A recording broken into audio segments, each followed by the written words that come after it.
Most Singaporeans upgrade property for the wrong reasons. And before you feel defensive, let me explain what I mean. Because upgrading in Singapore is almost treated like a life checkpoint. Once you hit a certain age or income, people assume the next move is obvious. But here's the part that made me uncomfortable. If upgrading is such a clear step forward, why do so many homeowners tell me they feel more stress after the upgrade, not less? Earning more, but breathing less.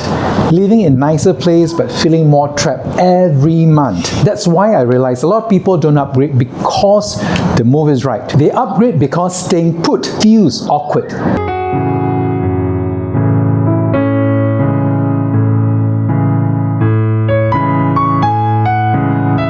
Every week I meet homeowners who tell me I think it's time to upgrade. When I ask why, the answers are vague. Everyone is upgrading. Prices keep going up. It feels like a next step. None of these are strategies. They are emotions, and emotions are expensive in property.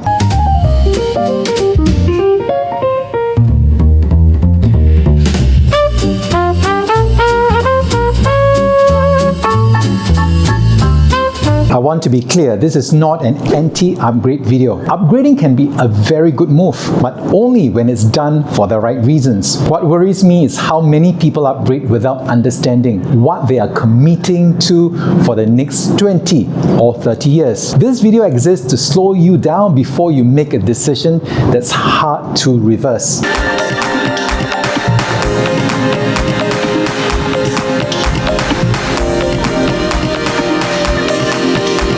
You see, this is a lot with status-driven upgrades. For example, people move from a fully paid HDB to a condo, and suddenly their monthly outflow jumps to $8,000 or $9,000 when you include the loan, maintenance fee, and other costs. On paper, they can afford it, but what they have really done is convert peace of mind into a long-term obligation. The condo looks better, no doubt, but every month now depends on income staying stable. Status gives you a short-term high. Commitments stay for decades. If an upgrade only makes sense emotionally, it usually doesn't make sense financially.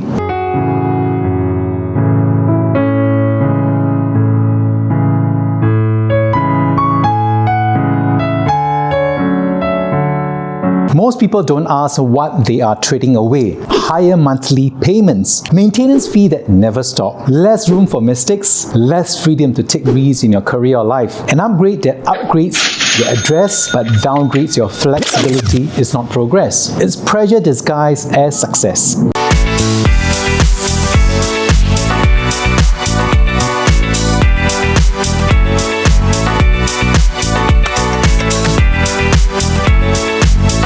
If you are finding this uncomfortable, that's normal. It means you are thinking. Like the video, subscribe and comment whether you agree or disagree. This channel is about real conversations, not polite ones. Now let's talk about the second reason people upgrade for the wrong reasons.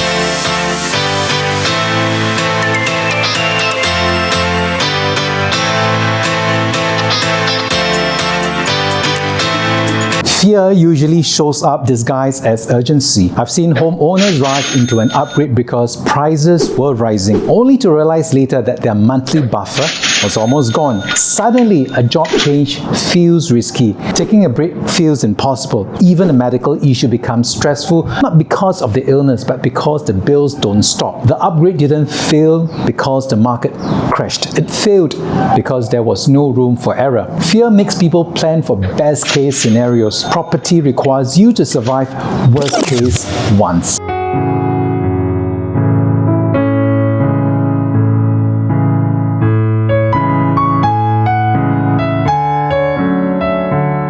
Markets move in cycles. Your life does not. Your income, stability, family plans, health, and stress tolerance matter more than any headline. Some people upgrade early and struggle for decades. Others upgrade later and sleep better at night. The right time is not when everyone is shouting buy. It's when your situation can absorb the shock. This is where copying others becomes dangerous. Your friend upgraded early and made money, but what you don't see is their entry price. your loan size, or how long they could comfortably hold the property. You might be buying the same type of home, but at a very different point in the cycle with much higher risk. Same move, different outcomes. Property success depends on timing, holding power, and personal stability, not on whether someone else did well. Social media shows upgrades. It doesn't show stress. It doesn't show owners stuck in jobs they hate. It doesn't show families quietly worrying about cash flow. These stories don't go viral, but they are real. And they are the reason why upgrading should be planned, not rushed.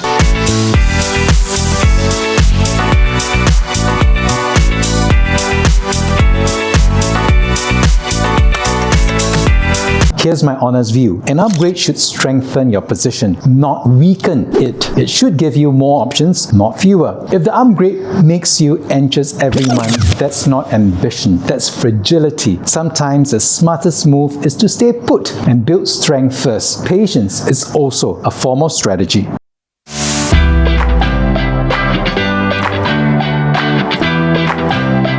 Doing well in life is not about the type of property you live in. It's about control. Control of your time, your money, and your choices. A well-managed HDB with strong savings can outperform a poorly planned condo upgrade. Success is not louder living. It's quieter confidence.